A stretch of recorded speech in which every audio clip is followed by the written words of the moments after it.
Good morning, America. Bonjour. Sani Bonani.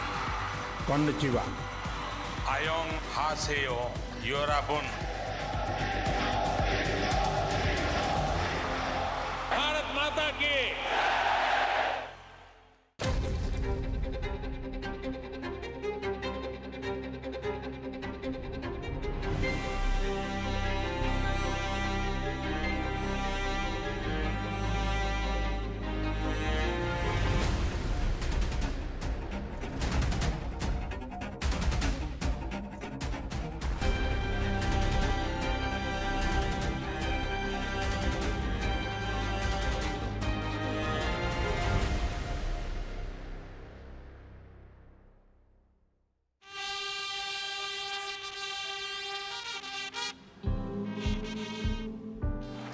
मैं नरेंद्र दामोदर दास मोदी 26 मई 2014 पड़ोसी देशों के शासनाध्यक्षों की मौजूदगी में प्रधानमंत्री के तौर पर शपथ लेकर नरेंद्र मोदी ने अपनी विदेश नीति का पहला संकेत दिया था। जल्द ही जब उनके पहले विदेश दौरे की घोषणा हुई तो संकेत और साफ हो गया। मोदी विदेश नीति के मामले में नया मंत्र दे रहे थे, पड़ोसी पहले, नेबर्स फर्स्ट। 15 जून 2014 नरेंद्र मोदी भूटान के पारो एयरपोर्ट पहुंचे। पारो से राजधानी थिम्पू की यात्रा सड़क मार्ग से तय की। रास्ते भर युवाओं, महिलाओं, बुजुर्गों से मिलते जुलते। मैंने पहली बार देखा कि भारत के प्रधानमंत्री गाड़ी रोककर सब लोगों से मिल रहे हैं। ये हमारे लिए एक नया एक्सपीरियंस था। इसी तरह जब वो काठमांडू गए, हजारों से लोग रोड पर ठहरे हुए थे और प्रधानमंत्री कई बार रोककर बाहर निकले और उनकी सिक्योरिटी के लोग तो बहुत ही परेशान थे। मैं तब भी मौजूद था जब वो पहली बार श्रीलंका गए। तकरीबन 28 साल से कोई प्रधानमंत्री श्रीलंका गए नहीं थे, और वो भी जाफना। अगेन रिस्क टेकिंग, जहाँ पर मुश्किलें होती हैं वहाँ पर भी लीडर्स जाते हैं। डिस्प्ले ऑफ लीडरशिप का एक नया एग्जाम्पल दिखाया गया।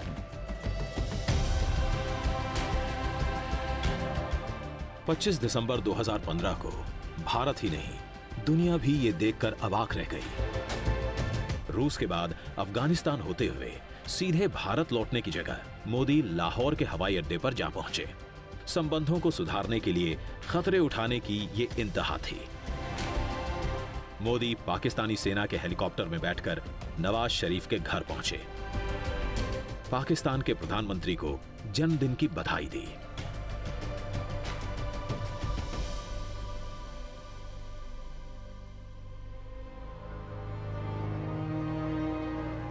लेकिन पाकिस्तान अपनी हरकतों से बाज नहीं आया। उरी के बाद पुलवामा की घटना को अंजाम दिया। मोदी ने सर्जिकल स्ट्राइक से आगे जाकर एयर स्ट्राइक का रास्ता अख्तियार किया।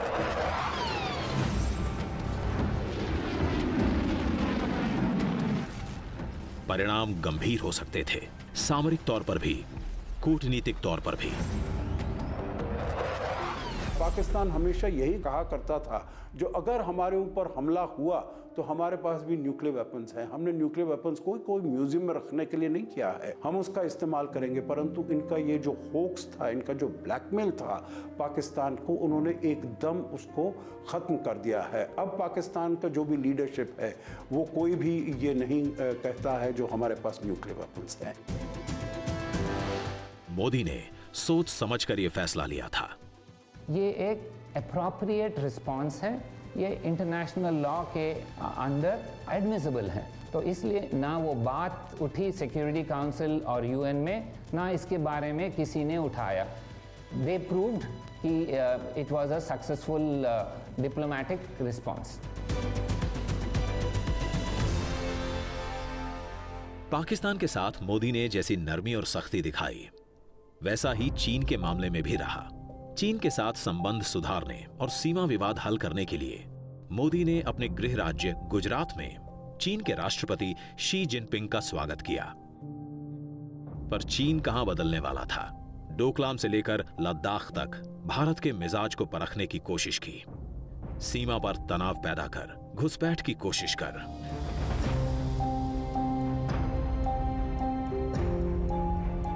लेकिन मोदी की अगुवाई में यह नया भारत था। हर मोर्चे पर चीन का डटकर मुकाबला किया। Post 2014, we've been far more vocal in our actions. We may not have been very expansive in the words we have used, but in the posture, in pushing back, in preventing Chinese construction activities on the Bhutan border, in responding to them in equal measure in Galwan Valley, in building up and putting our troops in a highly aggressive stance against them on the Himalayas, are all signs of India now being more clear-eyed about the danger China poses. Ladakh से लेकर करगिल और सियाचिन तक भारतीय सैनिकों के पराक्रम की गवाही देते हैं। भारत माता की।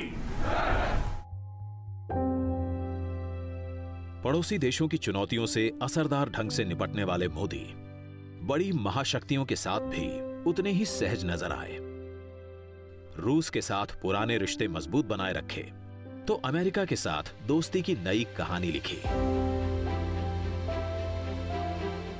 सितंबर 2014 में बतौर प्रधानमंत्री मोदी पहली बार अमेरिका पहुंचे। अमेरिकी शासन के सबसे बड़े प्रतीक व्हाइट हाउस में राष्ट्रपति बराक ओबामा ने मोदी को दावत दी। कूटनीति के जानकारों के लिए आश्चर्य की बात थी कि कैसे रूस और अमेरिका, दो विपरीत ध्रुवों के साथ भारत के रिश्ते उतने ही मजबूत थे। एक ही उनमें डबल टॉक नहीं है। जो एक जगह कहते हैं वो दूसरी जगह भी वही कहते हैं, तो फिर कॉन्ट्रडिक्शन मैनेज करने में उसमें खुद आसानी हो जाती है। वो जो बात करते हैं वो हर वक्त हमारे नेशनल इंटरेस्ट के हिसाब से चलते हैं और वो दूसरे लोग समझते हैं कि आप कहीं ज्ञान देने नहीं आ रहे, आप माने जो भी आप बात कर रहे हैं सीधी सीधी बात कर रहे हैं। तो मैं कहूँगा एक बार वो अप्रोच हो जाए तो कॉन्ट्रडिक्शन में कभी प्रॉब्लम नहीं होती। पश्चिम एशिया के मामले में भी मोदी भारत के हितों की रक्षा करने में कामयाब रहे। एक तरफ इजराइल के साथ दोस्ती प्रगाढ़ करने की सफल कोशिश, तो दूसरी तरफ मुस्लिम बहुल अरब देशों के साथ संबंधों को नई ऊंचाई पर ले जाना। मोदी के आलोचक अवाक रह गए जब एक के बाद एक अरब के तमाम बड़े मुस्लिम देशों के सर्वोच्च नागरिक सम्मान मोदी को दिए गए। सामरिक व्यापारिक रिश्ते लगातार मजबूत हुए। जिस देश से कोई भारत का प्राइम मिनिस्टर 30, 35, 40 साल से गया नहीं हो, उसमें अगर आप तुरंत 2 साल के अंदर वहाँ स्ट्रेटेजिक पार्टनरशिप बना लेते हैं, सिक्योरिटी की बात करते हैं, एनर्जी की बात करते हैं, इन्वेस्टमेंट की बात करते हैं, बात नहीं करते उसमें ग्राउंड में इसकी रिजल्ट भी दिखाई देती है। तो एक किस्म से जो अवार्ड जो हैं, मुझे तो उन पे जो इम्प्रेशन आपने क्रिएट किया उसकी एक एक्सप्रेशन।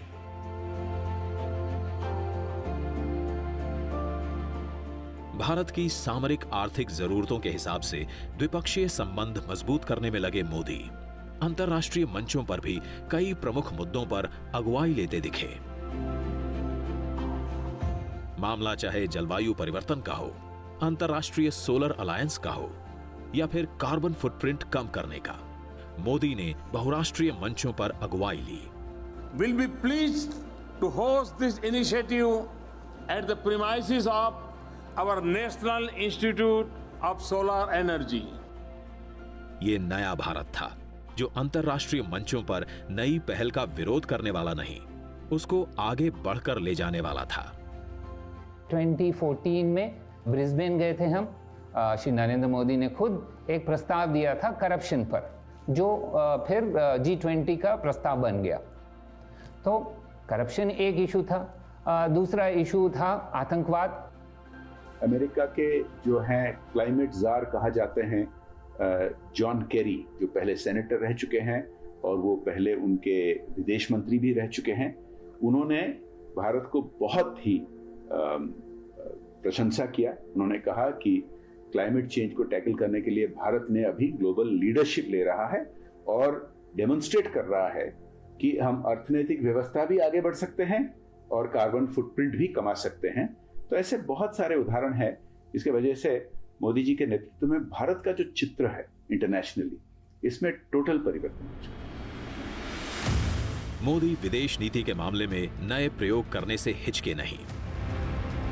राष्ट्राध्यक्षों, शासनाध्यक्षों के साथ ही उद्योग जगत, खेल खिलाड़ी, युवा सभी को अपने साथ जोड़ने की कोशिश की। जनता को एक दूसरे के करीब लाने की कोशिश थी ये। तो वो जब ऑस्ट्रेलिया जाने के बारे में बातचीत हुई उनके साथ, तो कुछ कोई और लोग भी थे, तो उन्होंने कहा मुझे कि ये बताओ कि ठीक है ये बातचीत तो हो गई डिप्लोमेसी के बारे में, लेकिन ऑस्ट्रेलियन अवाम क्या पसंद करते हैं। तो हमने कहा कि साहब वो हमारे जैसे क्रिकेट के नशे में हैं। तो उन्होंने कहा क्या कि एक मेलबर्न जहाँ दुनिया में सबसे बड़ा क्रिकेट ग्राउंड है, कि वहाँ एक फंक्शन रखें जहाँ वो भारत की टीम के गावस्कर, कपिल देव जैसे लोग यहाँ से ले जाएं और वहाँ उस तरह के मिलाप हो पब्लिक के सामने।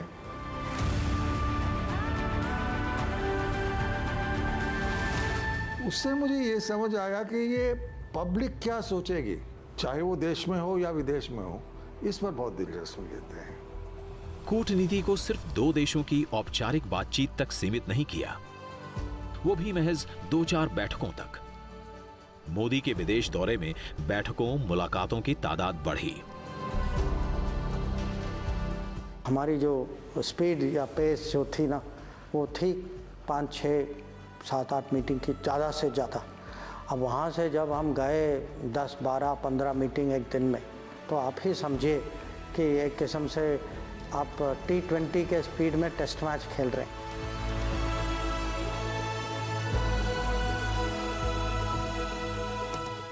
क्योंकि ये एक टाइम नहीं है, ये लगातार चलता रहता है। और मैं तो कभी कभी मैं हैरान हूँ, कुछ ऐसे ट्रिप्स हैं कि हम 6 दिन में 5 देश करते हैं। रात को प्लेन में, माने 5 दिन के ट्रिप में 3 दिन प्लेन में सोते हैं।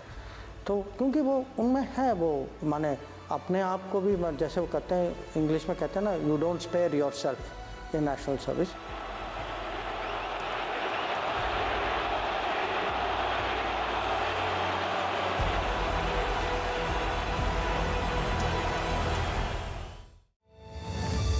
मोदी अंतर्राष्ट्रीय मंच पर तेजी से अपनी जगह मजबूत कर रहे थे, वैश्विक लोकप्रियता बटोर रहे थे। लेकिन सबके मन में सवाल ये कि आखिर जो व्यक्ति पीएम बनने से पहले कभी केंद्र में मंत्री तक ना रहा हो, अंतर्राष्ट्रीय मामलों की इतनी गहरी समझ कैसे रखता है, इतना सफल कैसे है। उन्होंने एक बार मुझे कहा, मैं अमेरिका घूम चुका हूं, पर मैंने ग्रेहाउंड बस में किया है, हम लोग प्लेन या रेलगाड़ी में करते थे। तो बहुत उनकी ट्रैवल्स आप देखिए, और जगह जगह गए। कहीं वो कभी अब साउथ अमेरिका की बात करते हैं तो उसकी वो कहते हैं हाँ जब मैं उस साल जब मैं गया था। तो एक तो उनको बहुत जीवन का एक्सपीरियंस, और दूसरा जो आप कह रहे हैं क्योंकि वो पहले सरकार में नहीं थे तो एक किस्म से फ्रेश थिंकिंग है। तो वो एक्सपीरियंस और ये फ्रेश थिंकिंग को अगर आप साथ जोड़ें तो मुझे लगता है कि आज की जो विदेश नीति जो है आप समझ पाएंगे। मोदी के विदेश दौरे सिर्फ भारत को अंतर्राष्ट्रीय कूटनीति के मंच पर ऊंचा उठाने के लिए नहीं थे। मोदी ने विदेश प्रवास के दौरान अप्रवासी भारतीयों के आत्मविश्वास को बढ़ाया। मैंने कहा जिसको हिंदुस्तान वापस आना है जल्दी आइए, देर मत कीजिए। तब मुझे पता नहीं था कि ये दायित्व तो मेरे जिम्मे आने वाला है, लेकिन अब यहां रहने वाला हर व्यक्ति कितने ही सालों से अमेरिका में बसा हो, अब उसको भी लगने लगा है एक पैर तो हिंदुस्तान में रखना ही चाहिए। बल्कि में एक साधारणतः वर्कर क्लास है, कंस्ट्रक्शन में है और कई जगह काम करने वाले लोग हैं। अमेरिका में या कई सारे वेस्टर्न कंट्रीज में आईटी में जाने वाले लोग हैं। उसके पहले कई सारे डॉक्टर्स भी है, कई सारे देशों में अपने नर्सेज भी जाती है। तो ये सब लोग जो है वो आज मोदी जी के वजह से उनको उस देश में रिकॉग्निशन मिला है। वहाँ के देश के लोगों को भी ऐसा लग रहा है कि ये एक ऐसा फोर्स है कि जिनका ऐसी एक ताकत है कि जिनकी हमने पहचान करनी चाहिए। कौन भारतीय होगा जिसको इस बात का गर्व न हो कि आज ब्रिटिश पार्लियामेंट के सामने महात्मा गांधी खड़े हो? इससे बड़ा गर्व क्या होगा? विदेश में बसे भारतीयों का मान सम्मान बढ़ाने में लगे मोदी की कूटनीति का महत्वपूर्ण हिस्सा रहा भारतीय संस्कृति और इसके बड़े प्रतीक चिन्ह। चाहे अंतर्राष्ट्रीय मंचों पर हिंदी का इस्तेमाल हो या भारत की हजारों वर्ष पुरानी विरासत से दुनिया का परिचय कराना हो। पीएम के तौर पर संयुक्त राष्ट्र की पहली ही बैठक में शामिल होते हुए मोदी ने इसकी शुरुआत की। 21 जून को अंतर्राष्ट्रीय योग दिवस के तौर पर पूरी दुनिया में मनाने का प्रस्ताव रखा। योग हमारी पुरातन पारंपरिक अमूल्य देन है। आइए हम एक अंतर्राष्ट्रीय योग दिवस को आरंभ करने की दिशा में कार्य करें। रिकॉर्ड समय में मोदी का यह प्रस्ताव मान लिया गया। पूरी दुनिया में योग को औपचारिक मान्यता मिल गई। दुनिया जो है भारत को जानना चाहती है। दुनिया समझती है कि हमारी एक पर्सनालिटी है, हमारी एक कल्चर है, ट्रेडिशन है, सिविलाइजेशन है। तो भारत का प्राइम मिनिस्टर जो है उसको वर्ल्ड स्टेज में अगर ये एक्सप्रेस ना करें तो फिर बात नहीं बनती। हम तो मैं कहूँगा जो भाषा से ज़्यादा वो टोटल पैकेज जो है, जिस तरीके से वो अपने आप को कैरी करते हैं, जैसे वो दुनिया के ग्लोबल एजेंडा पे उनका प्रभाव होता है। जैसे आपने देखा पेरिस में क्या हुआ। आपत्ति को अवसर में बदलना प्रधानमंत्री मोदी को भली भांति आता है। मोदी को यह मौका कोविड के विश्वव्यापी प्रकोप ने दिया। भारत को इस संकट से निकालने में लगे मोदी ने वैश्विक मंच पर भारत की वसुधैव कुटुंबकम की सोच को व्यावहारिक तौर पर पूरी ताकत से सामने रखा। चाहे दुनिया के ज्यादातर देशों को दवा की सप्लाई करनी हो या वेंटिलेटर्स की या फिर टीके की, मोदी ने भारत के दरवाजे सबके लिए खोल दिए। वैक्सीन मैत्री मिशन के तहत दुनिया के तमाम देशों को कोविड से बचाव करने वाले टीकों की सप्लाई की। We know that it will be a long time before the entire humanity can be vaccinated. And so, we will continue to share our experiences, our expertise, and also our resources with the entire humanity in the fight against the pandemic. प्रतिदिन हम जितने टीका लगाते हैं, बहुत सारे देश हैं जो उनका टोटल टीकाकरण उतना ना हो। इसकी वजह से एक भारत की भी चित्र बदलने लगी है। और जो हमने मदद किया अन्य देशों को, ये सुन के बहुत लोग आश्चर्य होते हैं कि हम 80 से 90 देशों को हमने मदद किया। या तो उनको दवाई भेजा या पीपीई किट भेजा या रिलीफ मटेरियल भेजा या टीका वैक्सीन हमने भेजे।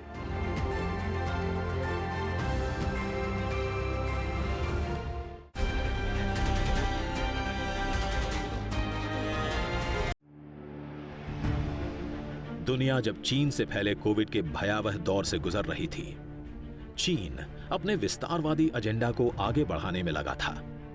आसपास के छोटे पड़ोसी देशों के इलाकों में घुसपैठ से लेकर ऑस्ट्रेलिया, जापान और भारत के साथ आक्रामक रुख अख्तियार करने में कोविड की चुनौतियों के बीच मोदी अमेरिका, जापान और ऑस्ट्रेलिया के साथ मिलकर चतुष्कोणीय सुरक्षा संवाद की राह पर आगे बढ़े, जिसे दुनिया अब क्वाड के तौर पर जानती है। और चीन इससे सबसे अधिक बौखलाया हुआ। लेकिन ये सिर्फ चीन के सामने साझा मोर्चा नहीं, बल्कि उससे भी आगे विकास की राह पर साझा ढंग से आगे बढ़ने की कोशिश है। प्रधानमंत्री मोदी ने कहा है, पूरी दुनिया की बेहतरी के लिए ये एक इनिशिएटिव है, ये एक इंस्ट्रूमेंट है। तो इसलिए इसकी शुरुआत तो हुई थी मैरीटाइम सिक्योरिटी के इशू से, चीन की आक्रामकता को देखते हुए, परंतु अब अगर हम देखें तो इसमें चाहे वो क्लाइमेट चेंज है, चाहे कोविड-19 है, इमर्जेंट टेक्नोलॉजीज़ हैं, AI है, 5G है, एजुकेशन है, इंफ्रास्ट्रक्चर है। तो जैसे जैसे क्वाड का विकास होगा वैसे वैसे इन 4 मुल्कों में जो कि क्वाड के मेंबर हैं वो आपस में सहयोग कर पाएंगे और इंडो पैसिफिक में जो बड़े बड़े बदलाव आए हैं, जैसे कि चीन का एक राइज हुआ है या चीन का एक उत्थान हुआ है, उसकी वजह से जो आजकल कुछ जटिलता आए हैं, उससे जो नए नए मुद्दे उभरे हैं उसको कैसे एक तरह से डील किया जाए, इसके बारे में क्वाड जो है वो सहयोग करेगा। देश के अंदर लगातार मजबूती हासिल करने वाले मोदी दुनिया के मंच पर भी अपनी मजबूत पहचान बना चुके हैं। न मैं रुकने वाला हूं, न मैं थकने वाला हूं, और न ही झूठ के सामने कभी झुकने वाला।